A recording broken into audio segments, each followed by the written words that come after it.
Damien Cross stood motionless in his Seattle penthouse, staring at the rain-soaked city through floor-to-ceiling windows. At 36, he commanded one of the fastest-growing cybersecurity firms on the West Coast. His company, Sentinel Tech, protected Fortune 500 corporations from digital threats, earning him millions annually. The penthouse stretched across 4,000 square feet of sleek modern design, all glass, steel, and cold perfection. Everything in his life followed precise patterns, calculated risks, and controlled outcomes. Emotion had no place in his world, not since his younger sister died in a preventable medical error when he was 22. That loss had taught him that caring too deeply only led to devastating pain. He loosened his tie and checked the time on his platinum watch. Nearly midnight, yet his mind still buzzed with contract negotiations and security protocols. Sleep came, rarely these days, replaced by endless work that filled the hollow spaces inside him. Walking through his pristine apartment, his footsteps echoed against the hardwood floors. Every surface gleamed, every object positioned exactly where it belonged. His staff maintained this perfection invisibly, appearing before dawn and vanishing before he returned each evening. He preferred it that way, no messy human interaction, no complications. The woman behind the scenes, Nina Alvarez, had arrived in Seattle 8 months earlier with hope flickering in her chest and $43 in her wallet. At 25, she had left Phoenix after her mother's stroke left them drowning in medical debt. Nina had been halfway through her teaching degree, volunteering at an elementary school, planning a future helping children learn and grow. But life had other plans. When the hospital bills exceeded $200,000, Nina made the impossible choice. She dropped out, sold everything she owned, and took the first live-in housekeeping position she could find through a placement agency. The agency coordinator had described Damien Cross as professional, absent, and undemanding. The salary was generous enough to send money home bi-weekly and maybe, eventually, return to finish her degree. Nina had accepted immediately, pushing aside the uncomfortable feeling of abandoning her dreams. Survival meant sacrificing what you wanted for what others needed. Her mother had raised her alone, worked 3 jobs to keep them housed and fed. Now it was Nina's turn to carry that burden. Living in the penthouse felt surreal. Her small room tucked behind the kitchen was simple but comfortable, more space than she had ever had growing up. Each morning she woke at 5 to ensure perfection before Damien stirred. She cleaned rooms he never used, prepared meals he barely touched, arranged fresh flowers he never acknowledged. In 8 months, they had exchanged perhaps 15 words, mostly his brief instructions delivered without eye contact. Nina did not mind the invisibility. It felt safer than being seen, easier than explaining her circumstances to someone who could never understand. When worlds collide that particular Wednesday evening, Nina had worked later than usual. Damien had hosted a business dinner, and the cleanup required hours of scrubbing, organizing, and restoring order. By the time she finished, exhaustion pressed heavily on her shoulders. She retreated to her small room, grateful for solitude. The door had no lock, something she had noticed but never questioned. Why would anyone enter the staff quarters? She peeled off her uniform, the plain black dress and white apron that marked her position in this world. The fabric clung uncomfortably after hours of work. Standing in her cotton undergarments, she reached for clean clothes from the narrow closet when the door handle turned. Time fractured into agonizing slow motion. The door swung open and Damien Cross stood in the doorway, his expression frozen in absolute shock. Their eyes met. Nina's hands flew up instinctively, clutching clothes against herself. Her face burned with humiliation so intense it felt physical. She could not breathe, could not process why this was happening. Damien stood motionless, his face pale, mouth slightly open as though his brain had completely short-circuited. Several excruciating seconds passed before either could move or speak. The aftermath of collision, Nina found her voice first, barely a whisper through trembling lips. I am so sorry. I did not know you were there. I am so sorry. The apology made no rational sense. She had done nothing wrong, yet instinct screamed to apologize, to somehow make this terrible moment less awful by accepting blame. Years of being poor, being overlooked, being powerless had taught her that people like her always apologized first. Damien seemed to snap back to consciousness. His eyes widened further, not with judgment toward her, but with horror at himself. No, I am sorry, he stammered, backing away quickly. I did not mean to barge in. The light was on, and I thought there might be an electrical issue. I am so sorry. He pulled the door shut abruptly, leaving Mina alone in sudden crushing silence. She sank onto her bed, trembling uncontrollably. Tears threatened, but she forced them back. This job was everything. If he fired her, if he reported her to the agency with some twisted version of events, she would never work in this city again. Her mother needed her. The medical bills kept coming. She could not afford to lose this position over an accident. That was entirely his fault, but would somehow become hers. Outside in the hallway, Damien stood frozen, hand still gripping the door handle, pulse hammering in his ears. The image of Nina's face, terrified and vulnerable, seared itself into his memory. He had seen genuine fear in her eyes, raw and unmistakable, and he was the cause. Not through malicious intent, but through carelessness. In his world of carefully controlled variables, he had just committed an unforgivable intrusion. He walked slowly back to his bedroom, sat heavily on the edge of his bed, and dropped his head into his hands. This was not just an embarrassing mistake. This was a profound violation of someone's privacy, someone who depended on him for livelihood and shelter. The power imbalance made everything worse. She had apologized to him when he was entirely at fault because she understood the precariousness of her position.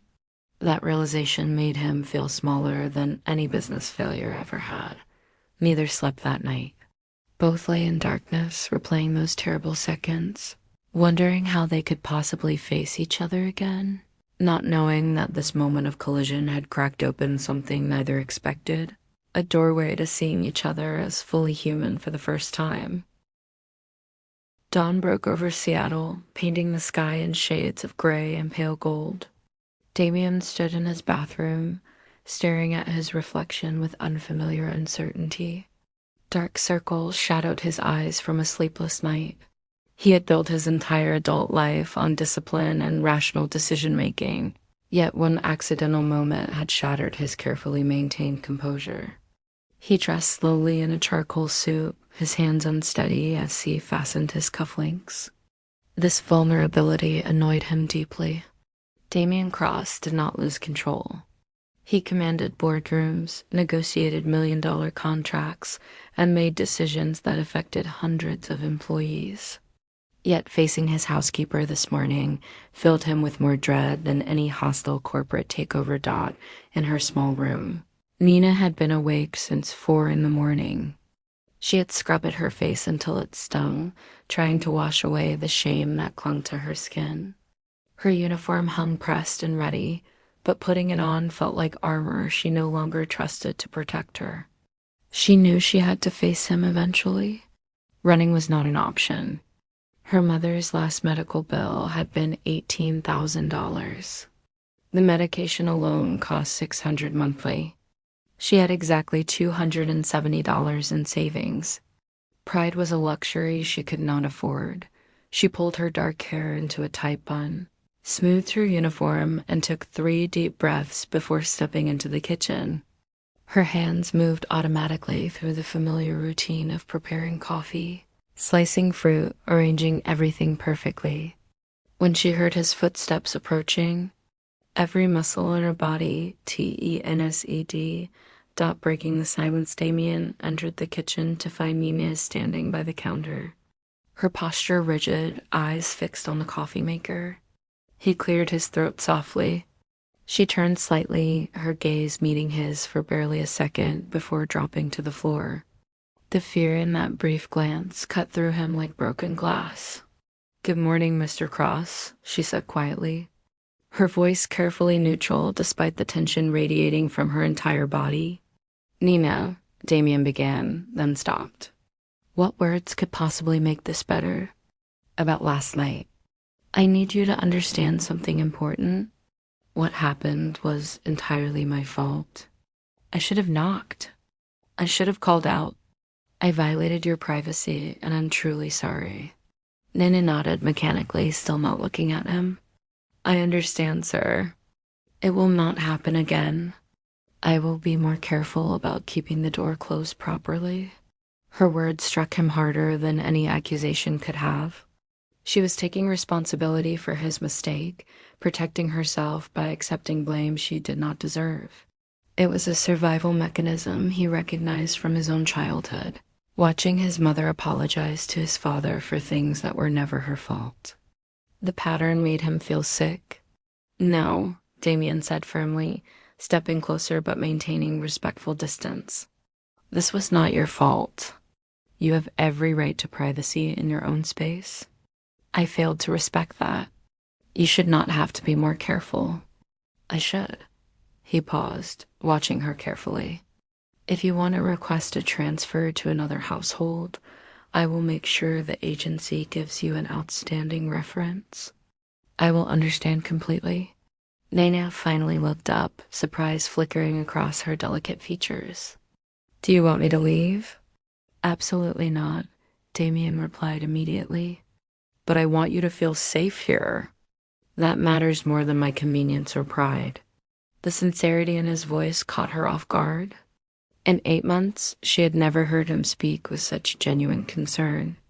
She had expected coldness, dismissal, perhaps even accusation. Instead, he stood before her looking genuinely troubled, as though her feelings actually mattered to him. "I would like to stay," Nina said softly, "if that is acceptable." "Of course," Damien replied. Then he added something that surprised even himself. "And Nina, I know I have been distant since you started working here, but I want you to know that if you ever need anything, or if anything makes you uncomfortable, please tell me. You are not just someone who works in my home. You deserve to be treated with dignity and respect." Seeds of understanding. Over the following days, something fundamental shifted in the penthouse. Damien found himself noticing details he had previously ignored. Nina arrived before sunrise and often worked past midnight. She carefully saved leftover food from his meals, wrapping them neatly. Her shoes were worn thin, resoled multiple times.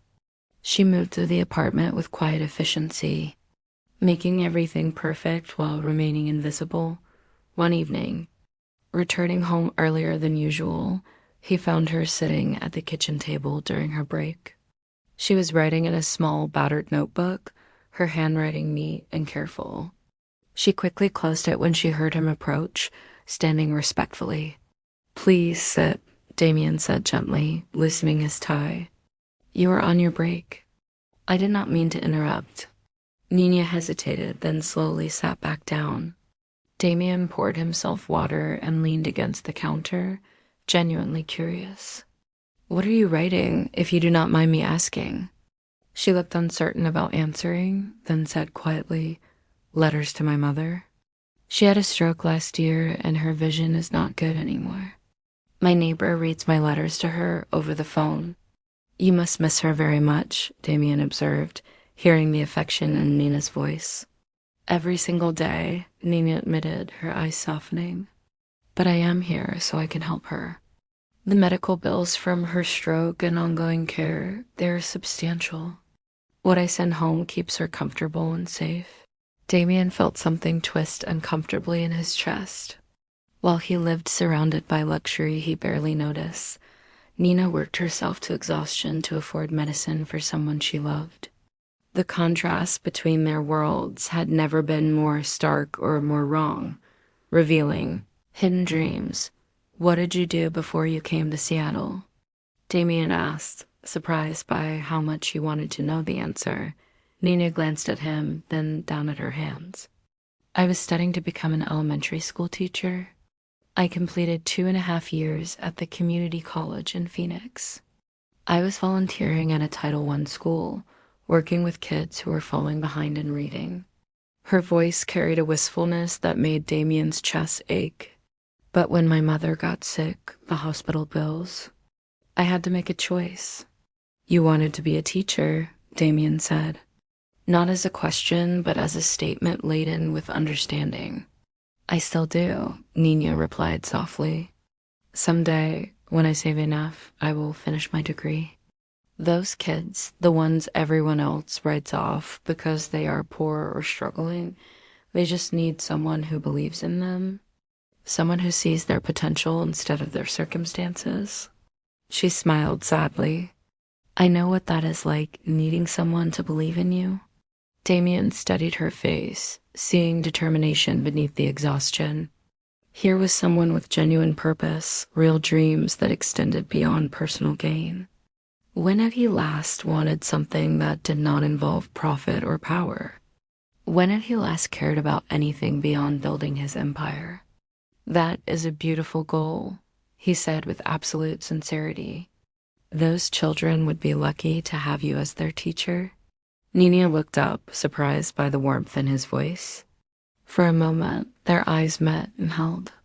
Something unspoken passed between them, a recognition of shared loneliness, shared hunger for connection they had both denied themselves, crossing invisible lines as weeks passed. Their conversations grew longer and more frequent. Damien began coming home earlier, lingering in the kitchen while Nina prepared dinner. He asked about her day, her mother's progress, her memories of Phoenix. She answered cautiously at first, then with increasing openness as she realized his interest was genuine. He learned that she loved jazz music but had never attended a live performance because tickets were expensive. He learned that she wrote poetry in her notebook, verses about home and hope and feeling lost in a city of strangers. He learned that she sent 90% of her salary home, keeping only enough for basic necessities. In turn, Damien began sharing pieces of his carefully guarded past. He told her about his sister Rachel, who died at 19 from a preventable medical error because the hospital staff dismissed her symptoms. He told her how that loss had hardened him, taught him that vulnerability led to unbearable pain. He told her about building Sentinel Tech obsessively, using work to fill the emptiness left by grief and isolation. I thought success would heal me, Damien admitted one evening, holding a glass of whiskey he barely touched. I thought if I became powerful enough, wealthy enough, I could control everything and never feel that kind of pain again. But all I did was build walls so high that nothing could get in. Not pain, but not joy either. Not loss, but not love either. Nina listened quietly, her expression compassionate rather than pitying. It is not too late, she said gently. You can still choose differently. You can still let people in. Can I? Damien looked at her directly, seeing understanding in her eyes instead of judgment. I have spent 14 years becoming this person. I do not know if I remember how to be anyone else. You start with small choices, Nina suggested. Small moments of connection, small acts of kindness. That is how change happens, one decision at a time. Her words resonated deep within him.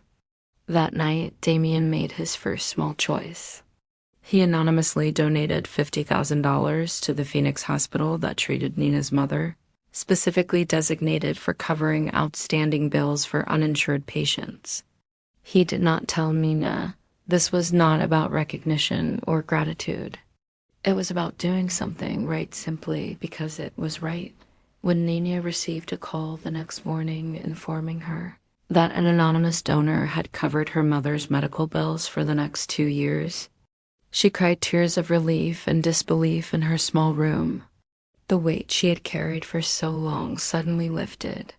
When she emerged, eyes red but smiling, Damien pretended not to notice the change, but something warm and unfamiliar bloomed in his chest. It felt dangerously close to happiness. 3 months after that fateful night, Damien woke to morning light streaming through his windows and realized something profound had shifted within him. The emptiness that had defined his existence for years had been slowly filling with something he barely recognized: genuine happiness. He found himself thinking about Nina constantly, not as his housekeeper, but as a woman whose strength, compassion, and quiet dignity had awakened parts of himself he thought were dead. He discovered her reading in the living room one Saturday afternoon, curled up in the chair by the window with a worn paperback. She looked up, startled, clearly not expecting him home. "I am sorry, Mr. Cross. I should not be using the common areas during my time off. Please call me Damien," he said, sitting across from her. "And you live here, Nina? This is your home too, not just your workplace." He gestured to the book. "What are you reading?" She showed him the cover, a collection of Maya Angelou poetry. "I found it at a used bookstore near Pike Place Market. I try to visit on my day off. Poetry helps me remember who I am beyond the uniform." Damien felt a rush of determination. "I have tickets to the Seattle Symphony tonight. They are performing a jazz-inspired program. Would you come with me? Not as my employee, as my guest." Nina's eyes widened. "I could not possibly. I have nothing appropriate to wear to something like that." "That is easily solved," Damien replied. "Please, Nina, you deserve to experience the music you love. Let me do this." Breaking down barriers that evening, Damien sent Nina to a boutique he called ahead to arrange. When she returned to the penthouse wearing a simple but elegant emerald dress that brought out the warmth in her brown eyes, Damien felt his breath catch. She was beautiful, not in the manufactured way of the women at business functions, but in an authentic, unguarded way that made his heart race dot at the symphony hall. Damien watched Nina more than the performance. Her face glowed with pure joy as the music swelled around them. She closed her eyes during the most moving pieces, swaying slightly. When the final notes faded and she turned to him with tears streaming down her cheeks, whispering, "Thank you. That was the most beautiful experience of my life," Damien realized with startling clarity that he had fallen completely in love with her, not the shallow attraction he had felt before, but something deeper and more profound. She had cracked open his armor, not through intention, but simply by being herself, by showing him that strength and gentleness could coexist, that vulnerability was not weakness but courage. In the car ride home, their hands accidentally touched on the seat between them. Neither pulled away. That small contact sent electricity through Damien's entire body. When they arrived home and stood in the elevator together, the air felt charged with unspoken possibility. The confession the next morning. Damien found Nina in the kitchen as usual, but everything felt different now. He could not pretend anymore, could not maintain the careful distance he had tried to preserve. "Nina, I need to talk to you about something important." She set down the coffee pot, her hand trembling slightly. "Is something wrong?" "No," he said, stepping closer. "At least, I hope not. But I need to be honest with you about what I have been feeling." He took a deep breath, knowing he was about to cross a line that could never be uncrossed. "Over these past months, you have changed something fundamental in me. You have shown me what I was missing, what I sacrificed in my pursuit of success. Your kindness, your strength, your ability to find beauty in small moments. These things have reminded me how to be human again." Nina's eyes widened, a mixture of hope and fear flickering across her face. "I have developed feelings for you, Nina, deep feelings that go far beyond gratitude or friendship. I know this is complicated, I know the power dynamic makes this inappropriate, but I cannot keep pretending I do not feel this way. Nina stood frozen, tears gathering in her eyes. You cannot mean that. We are from completely different worlds. I am your housekeeper. People like you do not fall for people like me. Those labels mean nothing to me anymore, Damien said firmly. You are not just my housekeeper. You are a woman of remarkable character, intelligence, and compassion. You sacrifice your own dreams to care for someone you love. You find joy in poetry and music despite everything you have endured. Those qualities matter infinitely more than wealth or social status. If people find out, they will destroy me, Nina whispered. They will say I manipulated you, that I used my position to seduce a wealthy man. My reputation, my ability to work anywhere, everything will be ruined. Then we'll protect your reputation, Damien replied. But Nina, I need to know if you feel anything for me too. Because if this is only on my side, I will never mention it again. We can pretend this conversation never happened. Nina closed her eyes, tears finally spilling down her cheeks. That is the problem. I do feel something. I have tried so hard not to, tried to remind myself all the reasons it is impossible. But when you started really seeing me, treating me like I mattered, I could not help it. Creating equals Damien reached out slowly, giving her time to pull away and gently wipe tears from her cheek. Then we will figure this out together. But first, we need to change the power dynamic. The next morning, Damien called Nina into his home office. I am officially ending your employment contract as my housekeeper. You will receive 6 months severance pay. When panic flashed across her face, he quickly continued. I have a different proposal. I want to create a new position at Sentinel Tech, a director of community impact. Your salary would be $180,000 annually. Your job would be helping my company remember that technology should serve people, not just profits. I am not qualified for that kind of position, Nina protested. You are more qualified than anyone else I know, Damien insisted. You understand struggle, sacrifice, and what real people need. That perspective is invaluable. And Nina, this offer stands regardless of what happens between us personally. If you decide you do not want a relationship with me, this job is still yours. I am not trying to buy your affection. I am trying to make us equals. Nina stared at him for a long moment, searching for deception, but she found only sincerity. I need time to think. Take all the time you need, Damien replied. In the meantime, you stay here as my guest, not my employee. And I have anonymously established a fund to cover your mother's medical care for the next 5 years. That is not conditional on anything. It is simply right. Building something real, Nina accepted the position 3 days later. She started slowly, observing how decisions were made at Sentinel Tech. Within weeks, she presented proposals that transformed the company culture. She advocated for higher wages for support staff, comprehensive mental health services, scholarship programs for employees' children. Damien approved everything. Watching her passion ignite change throughout the organization, their personal relationship deepened carefully. Damien courted her properly, taking her to jazz clubs, art museums, quiet restaurants where they could talk for hours. He introduced her to his world gradually, never rushing, always ensuring her comfort. Nina helped Damien reconnect with his humanity. She encouraged him to volunteer at youth centers, mentoring disadvantaged kids interested in technology. 6 months later, on the anniversary of that accidental intrusion, Damien took Nina to the rooftop of the penthouse, which he had transformed into a garden filled with her favorite flowers. Music played softly, the same jazz pieces from their first concert together. Nina Alvarez, Damien said, taking her hands.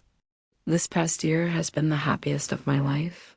You did not just change my heart, You changed everything about how I see the world. You showed me that kindness still exists, that some people truly care about doing what is right. He lowered himself to one knee, pulling out a simple but beautiful ring. Will you marry me? Not because of what I can give you, but because of who we are together. Because you are my equal in every way that matters. Because I love you more than I thought possible to love another person. Yes, Nanya whispered, tears streaming down her face. Absolutely yes. As Damien stood and pulled her into his arms, kissing her with all the love that had grown between them, both understood that their story was just beginning. They had crossed boundaries society said should not be crossed, built love where logic said it could not exist. But in doing so, they discovered something profound, that hearts recognize truth regardless of circumstance, that real connection transcends wealth and status, and that sometimes the most powerful transformations begin with a single moment of vulnerability, the accidental intrusion that started with shame and fear, had become the foundation for something beautiful and lasting.